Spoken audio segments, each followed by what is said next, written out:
안녕하세요. 희망찬 하루 희망TV입니다. 자, 지난 시간에 이어서 시크릿 끌어당김의 법칙은 계속됩니다. 이 우주의 모든 것은 끌어당김의 법칙과 관련이 있고 그런 끌어당김의 법칙에 지배를 받는다는 겁니다.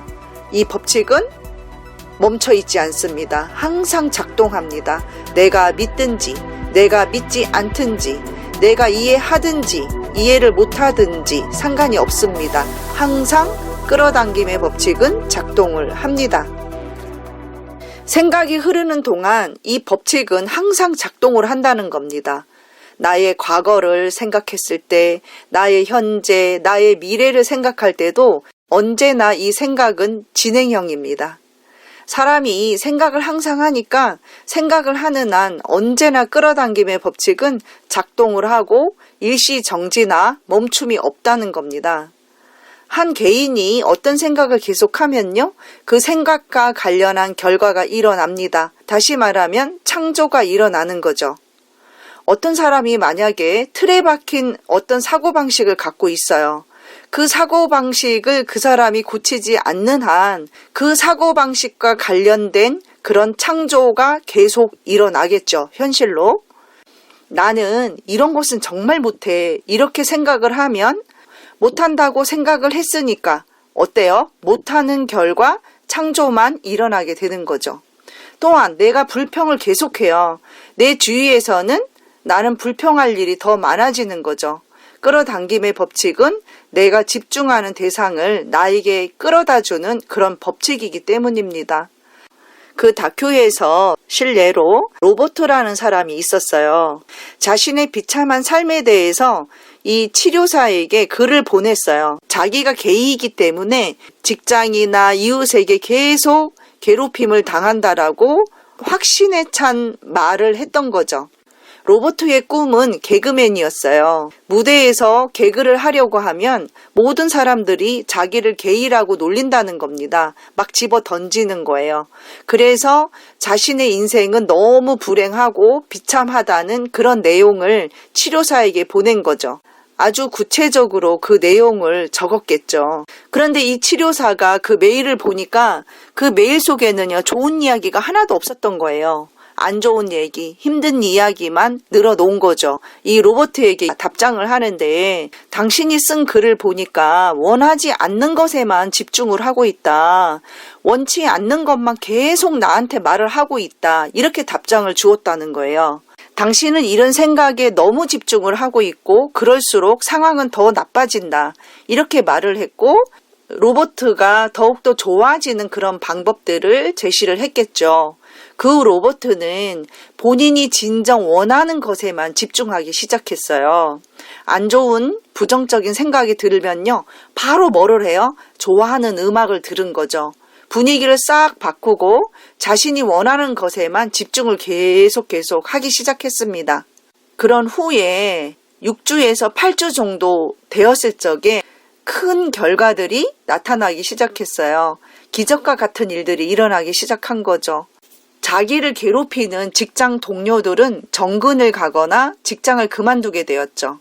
그리고 자기를 괴롭히는 이웃들도 없어졌고요. 그러니까 이웃들이 자기를 안 괴롭히는 거예요. 그리고 개그를 할 때도요, 게이라고 놀리는 사람들도 없게 되었다라는 겁니다. 자, 똑같은 환경이었어요. 예전에도 개그를 했고 지금도 개그를 하고 있죠. 내 주위의 이웃들도 변화하지 않았고요. 모든 게 달라진 게 하나도 없었죠. 다만 로버트만 달라진 겁니다. 로버트만 변화했죠. 그런데 그런 후에 로버트의 삶 자체가 변해버린 거죠. 제가 지난 시간에 이런 이야기를 했어요. 생각에는 주파수가 있고 측정도 가능하고 내가 무언가를 계속 반복해서 생각하거나 무언가를 계속 상상한다면 일정한 주파수를 나는 바깥으로 방출을 하는 것이고 그 생각에 일치한 것을 나에게 끌어당긴다라고 이야기를 했죠. 이 로버트의 주파수가 어땠어요? 그 사람들과 똑같은 주파수를 안 가졌고요.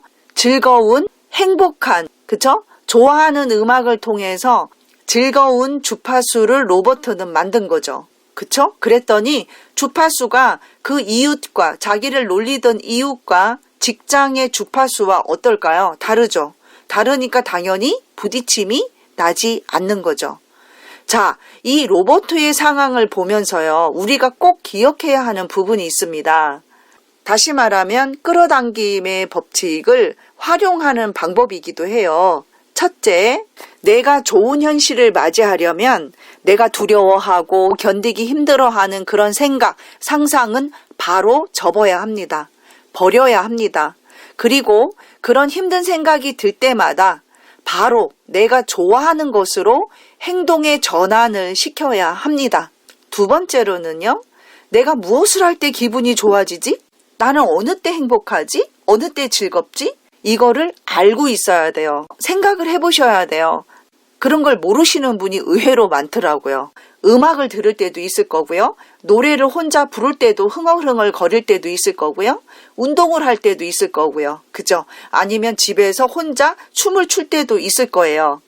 그렇게 등등 즉각적으로 기분을 전환할 수 있는 그런 여러분들이 좋아하는 것을 파악한 다음에 안 좋은 일, 힘든 일이 생기면요. 그때마다 빠르게 여러분들이 좋아하는 그것을 즉각적으로 행동으로 옮기시면 된다는 겁니다.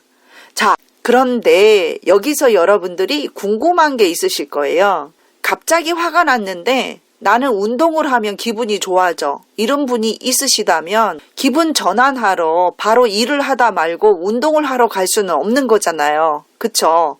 이럴 때 아주 유용하게 쓸 수 있는 팁을 알려드릴게요. 제가 체면을 배우면서 알게 된 것인데요. 손가락을 어떤 모양으로 딱 만드는 거예요. 그 모양으로 만들면 즉시 난 기분이 좋아진다. 이렇게 자기 암시 최면을 하는 거예요. 또 그 방법을 자세히 또 이야기 드리면 몇십 분 후딱 지나서 안 되고요. 또 삼천포로 빠지게 되어서요. 간단히 말씀을 드리면 내가 주먹을 쥐면 나는 바로 행복해져. 또는 손을 쫙 펴면 나는 기분이 금세 좋아져. 뭐 이런 최면을 본인에게 해 놓는 거예요. 그래서 힘든 일이 일어날 때마다 바로 주먹을 쥐거나 또는 주먹을 쫙 펴서 기분을 싹 바꾸는 그런 방법도 아주 좋습니다. 그런데 대개 이런 간단한 방법이 있는데도 불구하고요. 우리는 이런 행동을 하지 않고 살아가는 경우가 참 많습니다. 그냥 사는 겁니다. 세워라, 내워라 하고 말이죠. 왜 그럴까요? 우리 스스로가 나에 대한 각성이 일어나지 않았기 때문입니다. 내 스스로 각성을 하게 되면, 자각하게 되면요. 바로 나의 행동이, 나의 태도가, 나의 자세가 달라지게 되거든요. 정말 내가 성공하고 싶어. 행복하고 싶어요. 내가 정말 꿈꾸는 그 무엇이 있다면 오늘부터 당장 안 좋은 생각, 부정적인 생각 다 내려놓으시고요. 얼른 좋은 감정으로 행복해지는 그런 행동으로 바꿔보는 겁니다. 자, 세 번째. 설령 로버트의 현실이 힘든 이유가 진짜로 게이였기 때문에 남들이 자기를 놀렸을 수도 있죠. 그럴지라도 그 사실로 나의 온 시간을 난 게이여서 사람들이 날 정말 싫어하는 거야. 이렇게 생각하면서 자책하면서 시간을 낭비해서는 안 된다는 겁니다. 우리의 삶 속에 예를 들어보면 참 많아요. 내가 이런 상황이라서 이런 결과가 날 수밖에 없었어. 내가 이러해서 남들이 나를 이렇게 보는 거야. 그러한 것이 사실일지라도 그 부분으로 자책하는 시간을 많이 가지시면 안 된다는 겁니다. 중요한 것은 그런 이유로 이런 결과가 났다는 그 사실이 중요한 게 아니고요. 계속 나는 시간을 투자해서 뭐를 해요? 그 사실에 집중을 하는 것이 우리 삶에 너무나 큰 영향을 미친다는 거죠. 또 한 번 강조를 드리지만 나에게 끌어당겨 오는 그것은 사실이야, 거짓이야, 그래서 나에게 끌려오는 게 아니고요. 아주 단순하게 내가 그런 생각에 집중을 많이 하고 있었기 때문에 나에게 끌어당겨 오는 겁니다. 자, 네 번째. 일기 중에서도요, 감사일기를 쓰실 것을 강추를 드립니다. 제가 이 끌어당김의 법칙을 활용하면서 일기를 쓰는 내용을 바꿨습니다. 예전에는요, 있는 그대로 썼어요. 오늘 이런 일로 내가 힘들었어. 그러면 그 힘든 이야기를 구체적으로 일기장에 다 적어 놓았죠. 내 인생의 역사를 다 이 일기장에 정확하게 기록하고 말 테다. 이런 의미심장한 생각을 하는 사람처럼 말이죠. 그런데 나중에 끌어당김의 법칙을 제 현실에 활용하면서부터 알게 된 것은 내가 정말 그동안 더 잘 안 풀렸던 그 이유가 바로 이 일기장에 쓰는 내용 때문이었네. 그러면서 안타까운 각성을 했던 적이 있습니다. 여러분 생각해 보세요. 오늘 있었던 힘들었던 일, 이게 속상해서요. 하루 종일 생각하면서 보냈어요. 그리고 집에 와서는 뇌파가 알파파로 내려가서요. 잠재의식이 발현되는 아주 딱 좋은 시간인 잠자기 전에 일기장에 꼼꼼하게 구체적으로 안 좋은 일, 힘든 일을 기록해 놓았다는 거죠. 그러니 안 좋은 일은 저에게서 더 정확하고 세부적으로 기억으로 남아있게 될 것이고 나는 잠을 자면서 어떻게 해요? 잠재의식에다가 오늘 안 좋았던 기억만 더 새겨 넣는 아주 몹쓸 일을 저는 거의 매일 한 거죠. 일기를 쓸 때마다. 맨날 안 좋은 일이 있었던 건 아니지만 말이죠. 그렇게 하면요, 기억력은 좋아질지 몰라요. 그렇지만 내 인생은 더욱 꼬일 수밖에 없다는 거죠. 아주 잠재의식에다가 부정적인 밥만 잔뜩 준 거예요. 그 야밤에. 이렇게 힘든 일이 많을 적에는요, 일기를 안 쓰는 것이 더욱 좋습니다. 제가 그런 자각을 한 이후로요, 어떻게 했는지 아세요? 일기를 그렇게 쓰지 않았어요. 확 바꿨습니다. 일부러 감사일기로 바꿔버린 거죠. 그래서 여러분 감사일기가 정말 중요합니다. 감사일기를 반복해서 습관을 들이다 보면 자연스럽게 힘들고 부정적인 일을 빨리 없애버리는 그런 습관을 여러분들이 가질 수 있을 겁니다. 제 영상에서도요, 감사하면 달라지는 것들이라는 영상이 있는데 그거 참고하시면 좋겠습니다. 그래서 저는 감사일기를 쓴 지 3년이 넘었고요. 올해는요, 더 작정을 해서 하루도 빠지지 않고 1년 동안 감사일기를 쓰겠다라고 작정을 했거든요. 우리 애청자분들도 오늘부터 저와 함께 감사일기를 한번 써보시죠. 아주 재밌습니다.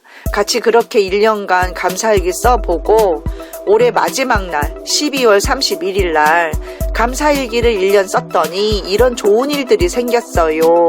이런 댓글을 써주시고요. 서로 공유하는 시간 가져보시면 참 좋을 것 같아요. 자, 다시 만날 때까지요. 생각을 바꾸는 연습 많이 하시고요. 시크릿 시리즈 다 끝날 즈음에는 우리 모두 끌어당김의 고수가 되어 있을 거고요. 끌어당김의 도사들이 되어 있기를 희망하면서 다음 영상으로 다시 찾아오겠습니다. 건강하게 다시 만나 뵙도록 하겠습니다. 감사합니다.